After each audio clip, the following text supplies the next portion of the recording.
Hello and welcome to the latest show of the Monday Kickoff with the Real Benchwarmers. Today is a crazy week. A lot has happened. There's a lot to talk about. Afcon's happening. Nigeria versus South Africa is happening. He's Nigerian. I'm South African. So we should not even be in the same room right now. But there's a lot to talk about. We got the Premier League, Wolves versus United, and Kobe Mainoo goal. Oh, bro, I'm actually... Talk about a player, bro. And then Arsenal, finally, they beat Liverpool in the Premier League. Bruh, that's a one. For me, I was just been hoping they could get it. But you don't seem too excited about it. But now let's start with the Wolves versus United game. Oh, yeah. Because that happened earlier. Talk to me about that a little bit. You know, classic United game, right? Yeah. Late, post-Fergie, classic United game.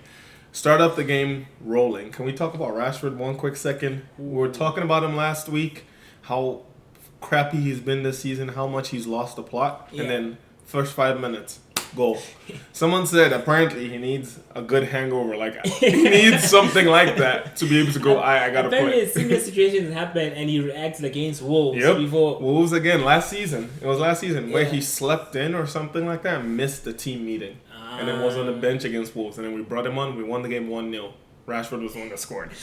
Actually, you guys were so dominant in the game. And for him to score early, it was like the best thing that could have happened for him and for even Eric Ten Hag, because it kind of justifies his decision. Exactly. So, and even before the game, they had the press conference. How's Rashford back in the squad? But Jadon Sancho had to be exiled. Yeah. And he said, one went public, one stayed quiet. That is also wrong. That is wrong. That is wrong. Because you went public first, and then the player replied on his own. It's just, what Ten Hag should be saying is like, but he won't say this. I learned from that previous situation how to deal with this case, and he's dealt with this case better. Agreed. Yeah. I agree with you that he has dealt with it better. But in all fairness, the initial statement Ten Hag made was not malicious towards Sancho. They asked him why was Sancho omitted from the squad. He said he didn't even reference Sancho. He said, and if I'm wrong, correct me, bring the fact checks. Yeah. He said to play for Manchester United, you have to hit a certain standard at every training session. So read between the lines. Read between the lines. But you can go look at that and say he didn't call my name. I'm just gonna keep quiet and talk to the manager when I see him in the training facility. Bro, that whole situation, the way it happened. And you see the result of it. We can move on from it. It's done. Sancho's enjoying life in Germany. So we're winning again. Go 1-0 up with 1-0 Rashford. Who gets the second? Højlund gets the second, which, by the way, talk about his form a little bit. His form is, since he scored that goal, it's just been goal and assist. Goal and assist. And he's getting involved in the play. In the play. Everything. We're seeing the package. Through ball. Was it to Rashford on the left? Yeah. That was nice. There's some combinations that we're starting to see. Even today's game, there was a point Garnacho found himself on the left or on a counter-attack. Højlund, I don't know how you're on the left wing already, but he overlaps and gets a chance to shoot, but misses. I saw that. And it's like, they're getting some chemistry with this boy, finally. It's coming together, right? In that game, you guys had, Ten Hag said he had his strongest 11 in the season. First time. And I agree. And because even in the right wing, he finally found someone who can play football. Come on. Real. It's facts, though. Even was it the second goal? He came through Garnacho's side. Yeah, because he gets a ball and then he passes to Rashford. Yeah. Looks to overlap. Like, when you see an overlap? Bro, I've been crazy. You know the crazy thing, though? That's crazy. Rashford, I don't know what the case is with Rashford and the other wingbacks at United. Yeah. But Rashford can't play with the other wingbacks at United and vice versa. He was playing with Wan-Bissaka. There was Wan-Bissaka there. And no overlaps. Of course, Wan-Bissaka barely has a right foot. He can't overlap on the left foot, bro. That took me by surprise. I wasn't ready. Oh, no. I thought you were going to say barely has a left foot. Man, them said, he don't even got feet, bro. He don't got a right foot, bro. I wasn't ready for that one. But then classic United, you should be controlling the game, and then you let them back in the game. And for me, I was watching that game as a neutral, right? And I needed an entertaining game, and I was really disappointed in the first half. You probably were like, we're on top of things. I was disappointed, and I was like, I want a game. But I knew Wolves would give me a game eventually because this season they've been on something. They've been really resilient, and they've been fighting the entire game. You can't let them lose. You know what I mean? So I finally got a game, and it was 3-3. I finally got a game. I was excited. It's like, but then your war had to come through. Kobe. Okay. By the way, receipts. I hope that wasn't too loud, but receipts. You can ask anyone who knows me. I've been talking about this boy since preseason coming in. The injury obviously didn't help. But talk about a player. Like, if I hear when they say the English guys say it's like he's a Rolls Royce midfielder. Yes. Just chilling really about. Dude, he looks like he is smoking a cigar and drinking scotch while playing. Like, that's the it. Composure for an 18-year-old. It's impossible. I don't know how. Like, what's that? I saw this meme, and I'm gonna put it up on the screen. Oh, the experience. Experience, yeah. He's the guy. Yeah, you sent it. There we go. I was like, who sent me this? It was, there's no, like, this is the player that employers are looking for when they're looking for the guy that's fresh graduate with 18 years of experience. Yeah, that's him. He's him, bro. That's crazy. Like, at some point during the game, it's 3-3. Mandem said to himself, I'll put it on my shoulders. I'll put it, yeah. If y'all can do it, I got you. Bruno, Rashford, Varane, all you experienced lads, you guys can't do nothing. I got you. I'm the guy. I'm united. You remember when you play like FIFA Street or something, and then that mag, you get the mag and you heat up. I feel like something like that happened because he gets that mag, and then that one player makes a run and he curls it so perfectly behind the player, bro. That was just majestic. And even the Selly too after, like so cold. I'm telling you, I'm sorry. If in my lifetime I do that, I don't care if it's Sunday League. I just make someone finish like that. Bro, I'm going crazy. Bro. I don't know how many times I watched that. Like, and I'm not even a United fan, but I was like, this is football. This is the beautiful game. Easily so. You know what I mean? And then with that though, just imagine what the future of Manchester United looks like. Yeah. You know? Yeah. You've got this season alone, right? This season alone, Willie Kwambala has played multiple games for United as a center back, young black guy. I've not seen him. He has some ability. He's played a couple games, cup games, Champions League, and even when we had a bunch of injuries. So, couple years, we can see that kid starting to break through. Mainu, Garnacho, Højlund. Yeah. Like, you're talking about three of some of the best talents in the world. Around those kids. Yeah, right? you can build that's something. What you guys been needing, and you're building, especially with the United identity. You got these kids who came out from your academy and stuff. Yeah, and it's big. It sticks to that Fergie idea, and then bringing in, obviously, like we talked about last week, bringing in some of the guys in terms of director of football, CEO positions. Now you can truly get quality, experienced players that can sit next to these guys. Teach them a thing or two. And it's looking promising because even today, you guys won. Was it, what was the score? 3-0? 3-0. Kudus, how do you like that? It's tasting good, eh? But why did they have to do a Sally, bro? Banter, bro. But you see now it ended up with, do you see that one with Richarlison and, what's this guy? Mbappe. You mean Madison and Mbappe? No, but Richarlison replied and Richarlison replied again? No, he did it on his goal. Oh, and who's the other? Brennan Johnson. He did it too. Yeah.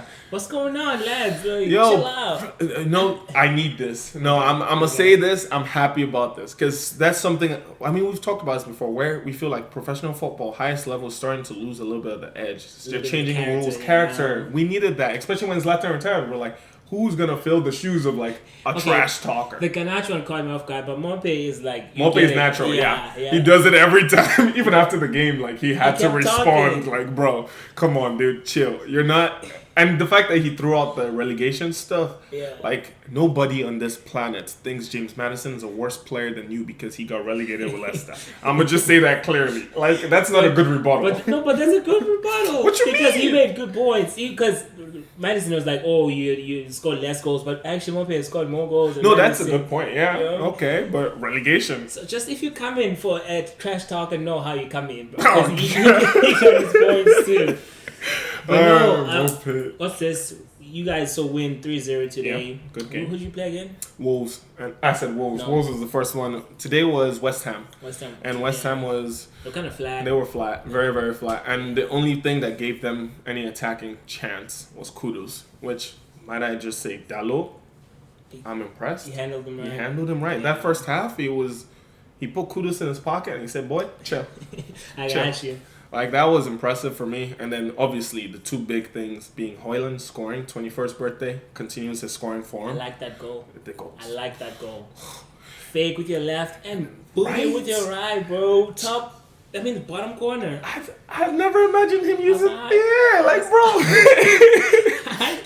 I see what you're cooking. He's got a package, bro. Yeah. He's got a package. And for me, I think the thing I like about him the most is just the hunger. Oh, yeah. I need to see the hunger in the striker. Oh, yeah. See, if you look at Jesus, look at him, you can tell the difference. Like, one wants to score, they live for it. And one is like, maybe I'll score today. Yeah! That's actually so accurate. Yes. Because you see Højlund, and even when he scores, like, he scored against Newport County. Yeah. We won the game 4-2. It was the fourth goal, and dude was celebrating like he just You saved just have his to get mother, in, bro. You have to Yeah. get it in. That's the player we need, bro. Yeah. Future's But that wasn't. Let's quick move on. That was not the only. We spent so much time United. That wasn't the only game today. We had Arsenal versus Liverpool. Ooh, Arsenal at home. Big I don't game. know the exact record, but I feel like Arteta hasn't beaten Liverpool for a club while. Yeah. in the Premier League, especially. I want to say that is accurate. I'm not sure if it's... I'm not exactly sure, but I feel 100%. like they finally got over the hump. They were so dominant in that first half. Like, Yeah. they should have been like leading like 2 or 3 goals, but they kind of fumbled, and I was really like scared for them. I was like, not again, lads, because the goal Liverpool got was like a very scruffy goal. It was Yeah. similar to the one Martinelli scored, and when Martinelli scored that, I was like, that is justice. That is justice, because it was so unfair to concede that way after being so dominant. You know what I mean? But there was a lot to learn from that game, and to see. You could tell like Liverpool were missing Salah. There's this stuff about Trent. The commentators are really like getting to him, like talking all this. I'm like, bro, this man, you know what you get from him. You know what I mean? Like, Yeah. and now there's this new kid coming up. There talks about, would Yeah. you stop the kid if he couldn't play because his dad had literally passed on, so he couldn't play. But like I was like, in a game like this, you would have to pick Trent over his some young experience. kid. Yeah. That's a given. I think there's been too much of a, and granted, I'm one of the proprietors of this stigma, but there's been a lot of stigma against Trent, where it's like, oh yeah, he lacks defensively. Sure, but every player lacks something. Yeah, but especially You like, know? I mean, fullbacks, they're not always going to be very defensive, because yeah. what the story is usually there is like someone who was a winger and turned into then pulled a him fullback. back. You know what I Yeah. mean? So, but I think there's a fitness problem with him, because they did sub him out at the 60th minute. It's possible. Or maybe Klopp was like, you know what, dog, I can't I can't handle, keep doing this. But that is fair, and there is to some degree. Obviously, we're not in the back room, Yeah. but there is sides where, let's say, Klopp put him in because one, experience, and then two, Trent's playmaking ability is easily second to none right back.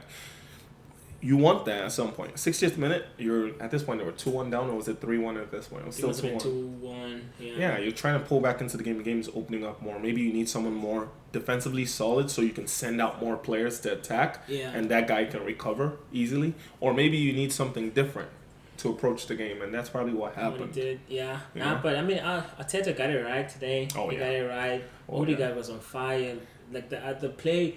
I don't know if you saw the first goal. Like, I didn't see it. Yeah. bro, the build up to it was actually, you need to watch it. He said The build up to it was crazy, and then but Havertz shoots straight at Alisson, and then it deflects to Saka. Saka taps in. Scores. Yeah. It was really nice. It was nice for me. I wanted him to see him do this, because imagine if Klopp retires and you haven't beat him as a Arteta in the Premier League, you're like, what's the meaning of life? Oh, yeah. I gotta redeem myself, but you can't, bro. Yeah, but now the league is getting tight. Actually, we gotta talk about this, because Liverpool 51 points with 23 games played. Yeah. Arsenal second, 49 points, 23 games played. Yeah. Then City 46 points, 21 games played. Yeah. How you feeling? You know, to be honest with you, last week I said Liverpool. Yeah. I'm gonna stick with my guns and say Liverpool, but City having Haaland and De Bruyne back on the field, that's just... It's gonna be peak. It's gonna be and you know the Prem is about to become very interesting this last couple months. I don't know how they're gonna get stopped, but I feel like for me, I still would prefer Arsenal winning it. For real, bro. I don't know. He's got some special affection for Saka. Saka, whatever you did to this boy, stop it. It's not even Saka. It's not even Saka. It's the story. It's just I love watching Arsenal TV. That's like one of my favorite. Oh yeah, that's fair. That's fair. Nah, I give you that. So I don't know. I just enjoy that Arsenal community, and it's a good story. Like rebuilding your team as like an ex. You know how many of these ex managers fail. Like that's who are ex players, yeah. That's true. And look at how it's done. Like bringing the fans into it, getting the Emirates into a fortress. It's a good story to tell. They just need to cap it off. It is, with but a trophy, like a legitimate one. Do you think they can? It's gonna be tough. Like we're talking about an Arsenal team that have gone consistently. They've broken a record for the most team to have led the league by December and not won the league. The problem is in the front, bro. The problem is definitely up there. Jesus. Because if you should sign a striker in January because you know your goals are drying out. It's gonna dry out. You know Jesus is gonna be injury prone because of like something. Yeah. You know? So I just think better planning. Maybe get someone who's like a proven goal scorer. Maybe they might get. They've been talking about Ivan Toney. And Ivan Toney would be good. Yeah. So I can see that, but January transfer window is definitely over. Yeah. So we're waiting until summer. Striker. But now let's keep moving. Chelsea today got thumped. They got destroyed 4-2. It should have been 4-0. Should have been 6-0. They got destroyed, and I like watching Wolves actually. Cunha and Neto, bro. Yeah. Neto. Yeah. By the way, let me just backtrack one quick second. That counter attack for the third goal, Neto's goal. Clean. Oh God. Clean. Beautiful football. Beautiful. I even sat there like I'm pissed, but at the same time I'm like, this is class. And then finishing through the legs of Varane. Yeah, opens him up and. Do you think your keeper could have done better, Onana? Oh yeah. You think? Onana could have done better. You think at the third goal? The third goal he could have done better. When Mbappe scores those goals, no one says the keeper could have done better. Okay.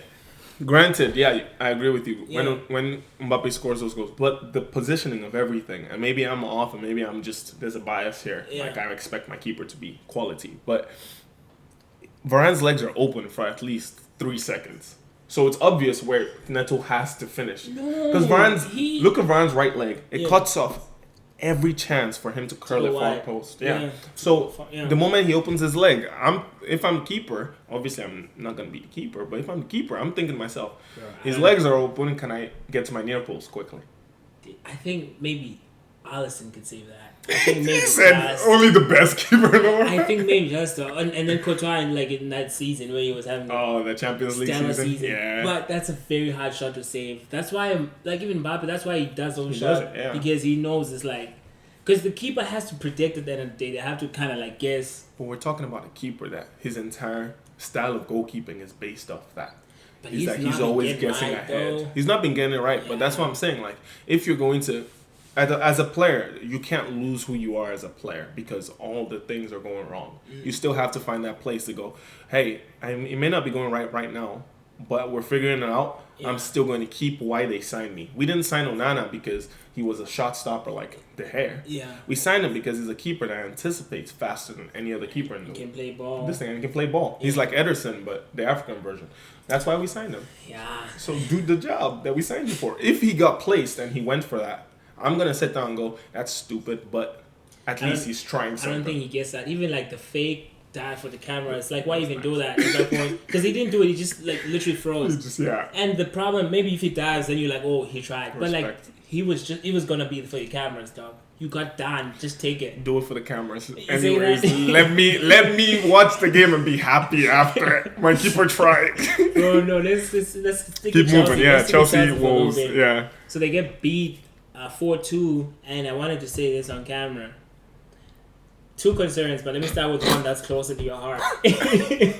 No. As a lad, you were very affectionate towards that. I think it's time. It's time to hang him up, bro. It's never time. Thiago Silva, I love all that you've done for the game. No. But it's time, bro. No. I can't even look you in the eye as you're saying this. This season, there's been low snippets. I could maybe send you at least 4 plays. So I'm like, come on, my guy. Mistakes leading to goals type thing? Against Liverpool, they blamed Disasi for like the younger Johnson goal. But Thiago Silva was involved. And then he got burned by Neto today. Neto put on the burners and left him to die. I do remember that. Yeah. That's just the age, bro. He can't. That's what I'm saying. Keep doing Hang him it. up. He can't. Okay, or like maybe don't play at the highest level. I'm not trying to. Bro, we're talking about There's certain players that I put in a category where they have Untouchable. they're you can't touch them. When he says he's done, you let him be done. But the problem, the similar thing is happening with Modric. I don't know if you've been keeping up. Because I was like, I feel bad, but I can't play you, bro. I can't find a way to play you. There's young boys that can actually run. Yeah, it's tough, but it's the time, bro. Mother Nature, all that crap. It catches up to you. Because his kids are youthful. Neto burned him, bro. Literally, it burned him. I was like, damn. But Neto burned anyone, really. So, and then Poch is my other concern. I don't know if he sees out the season. Maybe he might see out the season, but I don't know, man. He doesn't. The problem is he got beat. Okay, he got beat by 4 goals in 2 consecutive games. Yeah. The problem with this guy Poch in Chelsea is he's not built enough money in the bank to be able to sustain those results. Yeah. So I'm like, if they're just. You have no insurance, bro. You're just gonna get done. Zero insurance policy. And the stupid thing is, if this was last season or the season before, where all the good managers were kind of gone. Remember, even when United were looking for one after Solskjaer, it was like, just bring Rangnick in because there's no manager to get right now. I think Poch is in a place where a lot of good managers don't have jobs. Yeah. We're talking Nagelsmann. We're talking Mourinho. We're talking Carlo by the end of the summer. Conte is still without a job. You've got Graham Potter who's still without a job to come back to Chelsea. Zidane has still been without a job for a second. Klopp is about to be without a job. It's not a good place to be. And you're choking. And we're talking about managers that have the balls to message you, because I don't know if you know how Mourinho got the United job. He sent them a letter that, hey, I can do better than Van Gaal. He flirted with you again. He did flirt with us recently too. Come on. You know, no. Jose, I would not. You guys have come a long way to go back to Jose. I love Mourinho, but it would be a bad decision. But I could see him going to Chelsea. I could see that because he is Chelsea. But then now it'd kind of be regressing in a way because he doesn't build teams for a long period. True, it's like. But the thing is, Poch, he might have a terrible season now, but come next season, it might click, it might come together. There's always that chance. What are they gonna do? And this is a serious question. I'm not even trying to play devil's advocate or hate on Poch or Chelsea or anything. Yeah. What do they need to do in that team? Transfers out. They have that to make that happen. Okay, they need to clean up a little bit in the back. They have a good number of center backs, but they need more experience. Yeah. But still with legs.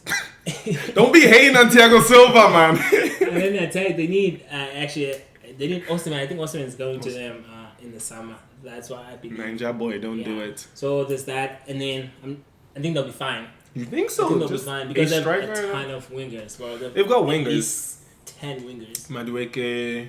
Chowmeka. Oh yeah, Mudryk. I forgot about the kids. Mudryk, Sterling, Palmer. Yeah, they got players. Okay. So that midfield though.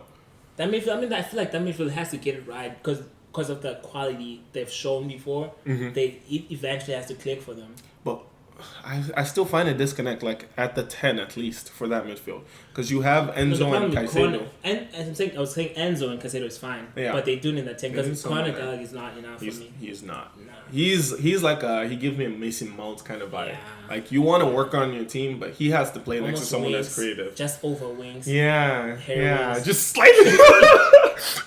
Maybe 2 tiers over skin, you know. But so it's like that, but that's fair. Yeah. Okay.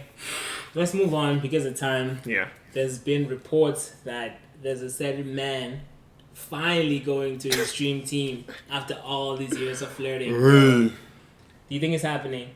To be honest with you, no. Mbappe to Madrid, bro. Do you think it's happening? No. I really want to believe. Because, see, the news broke yesterday, and I was just like, whatever, bro. Because, like, there's all these other little sources. I'm like, okay, no, I don't believe it. Then ESPN put it out, but I haven't seen Fabrizio. I haven't seen Fabrizio either. So I'm still waiting. So we'll find out. The truth of the matter is, I mean, if I'm gonna use an analogy because that's the best way I can put this. If you've been talking to some chick for a while, she friend zoned you multiple times, but each time she's broken up with someone and she needs like validation, she comes to you, bro. You gonna stay there and say, yeah, you finally are broken, don't have a boy, yeah, come hang out with me? No, dude. At some point you gotta say, bro. Bro, I'm telling you, Madrid is shameless about it. It's shameless, and I've been hurt so many times thinking this kid is coming, and he's just now coming through. It's like y'all and Sancho at one point, yeah, and y'all finally crossed the line. But there's good enough. There's been a ton of reports, and there's been before, but till I see him in that jersey, bro, it's not. Yeah, that's when I'm like, okay, yeah. Put him in Bernabeu. He's got the jersey. He's got a ball on him, and he's doing a presentation. Yeah, we're good. I was like, maybe he's coming. Yeah, maybe we'll see him first day of the season. Maybe. Bro, okay. What was so Madrid? There's the two things I want us to talk about. Mm-hmm. Bellingham. Yeah. There's allegations that he said a word towards Mason Greenwood. Mm-hmm. The R word. The R word. There's many R words nowadays, bro.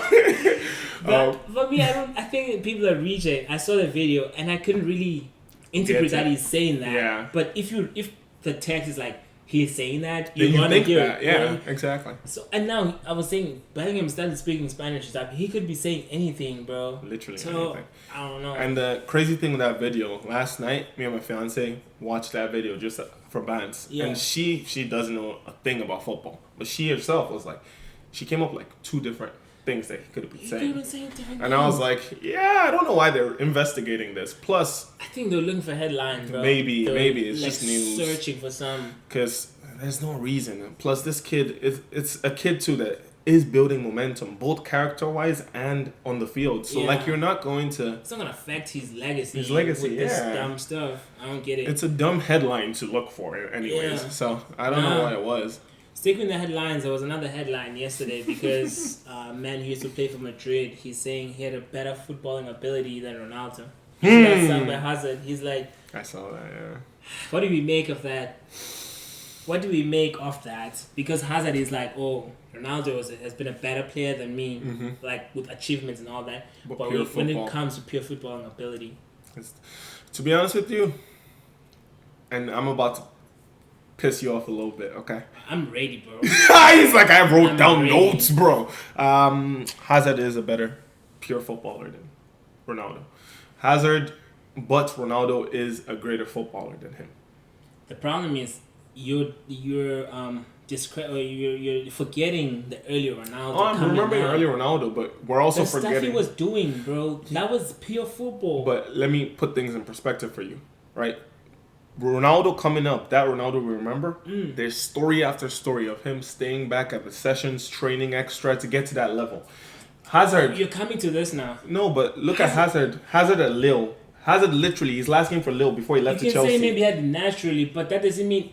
Okay, it's but that's natural pure footballing ability. Hazard has more. It's the same thing with Neymar or Ronaldinho, Ronaldo de Lima. Like, you wouldn't say CR7 is a natural, better footballer than Ronaldo de Lima or those guys. That. But then, I guess it's a non-conversation, it's a non-argument because what did that do for Hazard in comparison to Ronaldo? And if Hazard wants to be in the same chats as Neymar, then he can have that because I have all this text and stuff. Ronaldo came up with all the text and he done more. Ferg was like, all right, cut this crap, bro. Yep. Clean.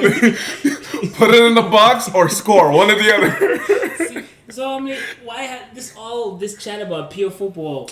But I don't know, because Ronaldo's like, okay, you know what matters the most is my legacy. No one is going to remember me for magging people and turning about and using my butt to show the ball. I knew you were going to find something with Hazard, bro. No. Bro, the one thing I saw this tweet, it was like, this people involved in this conversation. One is the greatest player to have played for Real Madrid, and one is the biggest flop in Madrid. So there's just that too. You can have your pure ability, but Ronaldo's longevity, what has it done to comparison to you? I don't know what to tell you, my guy. No, I agree with you. No way, you've just torn apart this poor guy who just retired from football, man. Go eat your burgers. Man. Go eat your... No! Bro, okay. I agree with you to the point that it's a non-conversation. All Ronaldo has to say is go look at my go to a museum. Resume. Yeah, I have a museum for myself, right? Right? But at the same time, I feel like there is that part where we're talking about like eye test football. Eye test. Eye Give test, you. If you you're give looking him for tags and pretty taggers, stuff. Yeah, you know? It's the same way we still remember Hatim Ben Arfa or Adel Tarat, who are not. I feel like even great players. even Hazard has like revisions. Like what's it called when you look at back in history and only look at the same part. Yeah. He's only looking at Ronaldo after that knee injury. That's when he cut out a lot of even the tags. Dribbling and stuff. The dribbling. Yeah. So I don't know, man. There is, I'm not going to stand here and say Hazard is a greater player than Ronaldo. Of course, you can't say that. But ability, still on that. I'd say he takes him. I'll give you that. Even like what's it called, like the fast thinking, problem solving. In those little tight. And there's pure, maybe more natural. But Ronaldo, the thing with Ronaldo that did is make it so much, working so much into his psychic that it looks almost natural. Yeah. You know. Yeah. Which that's a big thing to say for Ronaldo. That's another thing Ronaldo can say to anyone who comes at him, whether you're a Messi fan, Hazard fan, Ronaldo, De Lima fan. Like he can say, dude, you're telling me your guy had this naturally and I spent a couple hours and I'm doing the exact same thing as him? Yeah, what are you talking about? You can. Yeah, you got to get it somewhere. Get it how you can, bro. So I just got to give him credit for that. Let's move on to the most important part of today's conversation. Afcon. Nigeria, who'd you beat Angola 1-0? Should have been 2, but VAR, but okay. 1-0 Merchants. I'm sorry, do we need pens to beat a team? No? Okay. South Africa beat Cape Verde in penalties. Our keeper saved 4 out of 5 penalties. 4 out of 5. Where have you seen that? Where have you ever seen that? That's generational, my boy. Before you even go into your keeper being generational, let me just tell you very clearly. What? Put this out there on camera for the world to see. It won't get to the chance for your keeper to save 4 penalties, bro. That's wild. By 90, game is done. Now let's talk about it. How do you feel about your performance against Angola? To be honest, you were chirpy about I was chirpy because it was, for the first time this entire Afcon, we actually looked like a team that could play. Right? Even Angola, they posted after saying, thank you for the experience. You guys outplayed us. I saw that. That's wild. It's like impressive, bro. I'll be going up talking crap about Nigeria. Yeah, you guys cooked us. I've never seen anyone admit that after a game. I thought it was a spam account, bro. I was like, and you had to check, right? What's going on? Oh, Afcon, bro. You bring the best content. For real, bro. For real. But even in that game, like you could see elements coming together. It will be how we're talking about him being too deep. Yeah. You could see him exploring a little bit, getting involved with the top 3. You could see Moses Simon looking more like intentional with how he wants to take people on. That assist was nice. The assist was poof. And even he had a moment where he got selfish because of how cool the move was. Like he broke through 2 guys. He was dribbling down the line, broke through 2 guys pressing him, dribbled one into, and he was going to shoot, and the guy was sliding. All he had to do was lay it off for the guy at the edge of the box or try to find Osimhen. Okay. But he tried for the shot, missed it. But at that point, you're like, yeah, you've done that. Might as well try. Like, crap. How about Lookman? How you feeling? Whoo, yeah. Whoo. I'm going to just say, Ademola Lookman, you made the right decision, right? Kid could have done England, could have pulled Osaka, but obviously his career wasn't going that way. It probably wasn't going to work out. Yeah, it wasn't going to work out. Like, you just need to be honest with yourself as a footballer. And I respect that. Like Tammy Abraham, be honest with yourself. Please, some more. Like you're Nigerian. You could now he can't even play for Nigeria. Is he gonna bounce Osimhen or Boniface or Onuachu? Like that's tough. But like there's players who are young that are coming and I like it. Him, I want to give a quick shout out to that guy right back. He plays for I think he's at Forest right now. Yeah. But he played at Chelsea, ended up in Italy for a bit, came on loan to Fulham, I want to say. Went back to Italy. He's a wing back. Okay. And he can play on either side. And right now he's playing wing back for us. Yeah. And I'm talking like, he's nice. He's like remember when Tariq Lamptey, before he done up his knee and was looking nice, explosive, wants to take on players in the wing. Yeah. Quickly looking for a whipped cross, that kind of thing. Okay. So I like that kind of wing back, and he's fitting it very well. So I think with that all said, the best striker in Africa at the top, 2 wingers who are looking like they can't stop playing perfectly, a midfielder who's finally realized that in midfield you have to pass the ball. And wing backs who can get up and actually assist. Yeah. I don't see South Africa standing against us, bro. That's crazy. Bro. I watched our game, and I have to say, I said, let's talk your game now. Yeah? I watched our game, and the problem, not the problem, we beat Morocco 2-0. That was nice. Convincingly. Yeah, that was a good one. And what the conversation we keep having with South African fans is we play up to the team we're playing. Right. Mm-hmm. You know, with Cape Verde, we didn't do jack, bro. I have to be honest. I will sit here and tell you we didn't do anything productive. Like, those guys were popping it around. I'm like, that's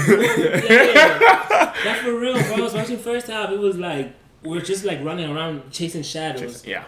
But then we finally just kind of, got compact and started a little bit, just doing a few things, just getting good possession, had a few shots. For me, it was not a convincing performance. I feel like we were kind of playing for penalties, which is crazy to me, which is wild. But then we did good with the penalties. 4 penalties saves. Yeah. That's incredible. That's what you need. That is a legit like high level. That's wild. But then coming to you guys, my preview for the game. I've watched your games. Your defense is going to be really hard to break. But also, we don't have the terrible defense. We haven't conceded in this knockout. You didn't concede against Morocco. We didn't concede against them. So the defense is a good matchup. Good matchup. I think you guys maybe just because of the experience, maybe just over. But I would just okay. Okay. So, and then we've gotten to the middle. In the middle, we have a couple of solid guys. And then, I mean, all our players play like within 9 out of 11. Oh, really? Starting team play within South Africa. South Africa. Oh, wow. So there's a bit of that, like you know. There's some chemistry some vibe with them. Now, I mean, our striker, he scored a really nice goal against Morocco. But was that the free kick guy? That wasn't not the free kick. The one that went through the legs. Kept it down. That's nice. I'll take that. So I think it's gonna be a really tricky game, but anything can happen. If you guys come out and really try to play, we're gonna play. We're gonna play up to your level. You guys won't dominate us for 90 minutes of the game. Oh, agreed. And I think it might be maybe a lower scoring game, maybe 1 or 2 goals. So the most, I think it could be like a 2-1. I think you're spot on with the fact that it will be a low scoring game, and I think it will be 1-0 to Nigeria. Because I mean, look at the last time we faced each other. I think it was a penalty by Trusted Kong. So, like you said, your country, like Bafana, they play to the level of whoever they're playing with. Yeah. The beauty with Nigeria is we're complacent till the other team shows us that we should be. Yeah. So, if you're not going to step it up, we're just going to play our football calmly, relaxed, complacent, and then get one chance. And take it. Nah, I don't know, my guy. I feel like it's going to be really tricky. It won't be straightforward for you guys, and just like the storylines and narratives around it, for me, is what makes it such a big game. It is, yeah. It's so much at stake. I've been hearing fellas talk about, if like the what's at stake is Amapiano. Yeah. I'm like, bro, I was waiting for you to say it, bro. We literally invented this genre. Get the heck out of here with that. You know what I mean? So I don't get what y'all on about with that. Hey, I'ma just say, if you invented something and someone else is better than you at it, they own it. You're not better than us at it, though. That's BS. Anybody know South African Amapiano singer? Everybody knows him, bro. Let me put them in the comments if you know them. I want to hear. Put them in the comments. That's wild. I can tell you, everybody who knows any African musician knows Olamide. No, they know him not through his Amapiano. He just started doing Amapiano. Yeah, no, agreed. And he had already had this like a following. But still, he's not the face of Amapiano. He's not. Yeah. Agreed. But I'm saying, that's why I gave him someone who's obscure in the genre is still well known than because he already had his following and he just like kind of added our sound to it. Come on, y'all are just. This is tongue in cheek, my boy. Just saying. When we're done beating you, be ready to rescind Amapiano to us. That's crazy. Bro, if we would have taken that for beat. If we would have taken it, that sucks. Nah, that can't be it. Yeah? That can't be a thing, you know? The world already knows Nigeria for its Afro beats. You can't switch that up a little bit. Bro, you know what I meant about it? I wish the game was on the weekend. Same. That Wednesday, 12 p.m., middle of working day. Like, who's going to be able to watch it? I'm definitely going to watch it, but like... Don't say that on camera. Your boss don't need to know. Don't let them know. I'm kidding. But now, y'all let us know what you think the score is going to be. South Africa versus Nigeria. Big game. Only one team can win. And that one team is going to be wearing green, white, green. Nah, my boy, you're already wearing green. I wore the wrong this thing. Nah, but they already know for 2 weeks straight when we're done beating South Africa and winning the Afcon. I don't care if it's training. I don't care if it's work. I don't care what it is. I'm wearing a Nigerian jersey to everything. Everything. That's crazy. Yeah. That's crazy. No. Let's wrap it up with that. You guys let us know who's winning it and who is better at Amapiano. and who has better jollof rice. Alright, no. Don't start playing like that. There's an obscure country that's not even relevant anymore. Don't bring them into this.